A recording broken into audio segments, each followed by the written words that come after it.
നമസ്കാരം. സെലിബ്രിറ്റികളൊക്കെ തട്ടിപ്പിനിരയാകുന്ന വാർത്ത വലിയ വാർത്താ പ്രാധാന്യം നേടാറുണ്ട്. അങ്ങനെയൊന്ന് നമ്മുടെ ഇടയിലും ഇപ്പോൾ ചർച്ചയാവുകയാണ്. BJP നേതാവും നടനുമായ കൃഷ്ണകുമാറിന്റെ മകൾ ദിയ കൃഷ്ണകുമാറും ആണ് തട്ടിപ്പിനിരയായിരിക്കുന്നത്. ജീവനക്കാരുടെ പരാതിയിൽ കേസെടുത്തിരിക്കുകയാണ് ഇവർക്കെതിരെയും. എന്നാൽ ഇവർ പോലീസിൽ കഴിഞ്ഞ ദിവസം പരാതിപ്പെട്ടിരുന്നു. അതിന് ശേഷം ഇതിന്റെ കൗണ്ടർ ഫയലിംഗ് എന്ന രീതിയിൽ ജീവനക്കാരുടെ പരാതിയിൽ കേസെടുത്തിരിക്കുകയാണ് തിരുവനന്തപുരം മ്യൂസിയം പോലീസ്. ജീവനക്കാരുടെ പരാതിയിൽ പോലീസ് കേസെടുത്തതിന് പിന്നാലെ പ്രതികരണവുമായി നടനും BJP നേതാവുമായ കൃഷ്ണകുമാറിനും മകൾ ദിയ കൃഷ്ണയും ഒക്കെ രംഗത്ത് വന്നിരിക്കുകയാണ്. എല്ലാത്തിനും കൃത്യമായ തെളിവ് നൽകിയിട്ടും പ്രതികൾ നൽകിയ പരാതിയിൽ മ്യൂസിയം പോലീസ് കേസെടുത്തത് ശരിയല്ല എന്നാണ് കൃഷ്ണകുമാർ പറയുന്നത്. മുഖ്യമന്ത്രിയുടെ ഓഫീസുമായി ബന്ധപ്പെട്ടിട്ടുണ്ടെന്ന് നടൻ കൃഷ്ണകുമാർ പ്രതികരിച്ചു. OBOC എന്ന സ്ഥാപനത്തിലെ വനിതാ ജീവനക്കാരുടെ പരാതിയിൽ ഇന്ന് രാവിലെയാണ് കൃഷ്ണകുമാറിനും മകൾ ദിയ കൃഷ്ണയ്ക്കുമെതിരെ മ്യൂസിയം പോലീസ് കേസെടുത്തത്. സാമ്പത്തിക തട്ടിപ്പ് പ്രശ്നം പരിഹരിക്കാമെന്ന് പറഞ്ഞ് ജീവനക്കാരെ തട്ടിക്കൊണ്ടുപോയി ഭീഷണിപ്പെടുത്തി പണം കവർന്നുവെന്നാണ് പരാതി.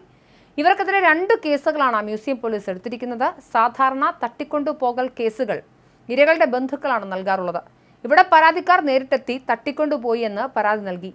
എങ്ങനെയാണ് രക്ഷപ്പെട്ടതെന്ന് ചോദിച്ചിരുന്നുവെങ്കിൽ പോലും പരാതിയിലെ കള്ളത്തരം പുറത്താകുമായിരുന്നു. ഇത്തരം FIRകളാണ് കേരള പോലീസിനെ കുഴപ്പത്തിലാക്കുന്നത്. ദിയയുടെ സ്ഥാപനത്തിലെ ജീവനക്കാരുടെ പരാതിയിലാണ് കേസെടുത്തിരിക്കുന്നത്.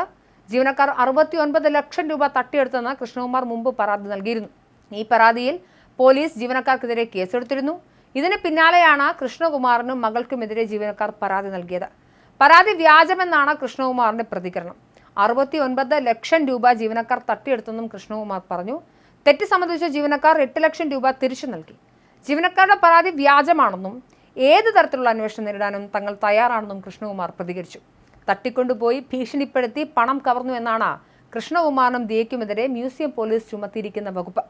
പണം കവർന്നത് കണ്ടെത്തിയതിന്റെ പിറ്റേ ദിവസം രാത്രി ഞങ്ങളെ ഉറങ്ങാൻ പോലും സമ്മതിച്ചിട്ടില്ല. സ്റ്റാഫും അവരുടെ ഭർത്താക്കന്മാരും വിളിച്ചുകൊണ്ടേയിരുന്നു. കഴിയുന്നത്രയും പണം അടുത്ത ദിവസം കൊണ്ടുവരാം, കേസ് കൊടുക്കരുത് എന്നായിരുന്നു പറഞ്ഞത്. രാവിലെ തന്നെ ഒത്തുതീർപ്പാക്കാൻ അവരെത്തി. എൻ്റെ വീട്ടുകാരും വന്നു. ഫ്ളാറ്റിന് താഴെ നിന്ന് സംസാരിക്കുന്നത് മറ്റുള്ളവർക്ക് ബുദ്ധിമുട്ടാകുന്നത് കണ്ടതോടെയാണ് അച്ഛൻ്റെ ഓഫീസിലിരുന്ന് സംസാരിക്കാൻ തീരുമാനിച്ചത്. അങ്ങനെയാണ് കാറിൽ കയറിപ്പോയത്. ഈ സമയത്ത് അവരെല്ലാം ചെയ്ത കുറ്റം സമ്മതിക്കുന്നുണ്ടായിരുന്നു. ഫ്ളാറ്റിന് താഴെ ഇവർ വന്നതിൻ്റെ എല്ലാം CCTV ദൃശ്യങ്ങൾ പോലീസിന് കൈമാറിയിട്ടുണ്ട്. കേസാക്കാതിരിക്കാൻ 9 ലക്ഷം രൂപയാണ് അവർ എനിക്ക് നൽകിയത്. ബാക്കി പണം ഉടനെ സംഘടിപ്പിച്ച് തരാമെന്ന് പറഞ്ഞു. പിറ്റേന്ന് രാത്രി വിളിച്ച് അവർ ഭീഷണിപ്പെടുത്തിയതോടെയാണ് അച്ഛൻ കേസ് കൊടുത്തത്. 69 ലക്ഷം രൂപയാണ് സ്ഥാപനത്തിൽ നിന്നും അവർ തട്ടിയെടുത്തത് എന്നാണ് ദിയ കൃഷ്ണകുമാർ പറയുന്നത്. QR കോഡ് മാറ്റി പൈസ എടുക്കുന്നതിന്റെ വീഡിയോ തെളിവ് സഹിതം ഞങ്ങൾ നൽകി. ദിയക്കെതിരെ ഒരു തെളിവ് പോലും നൽകാൻ ജീവനക്കാർക്ക് സാധിച്ചിട്ടില്ല. പോലീസിന്റെ ഭാഗത്ത് നിന്ന് മോശം സമീപനമാണ് ഉണ്ടായത്.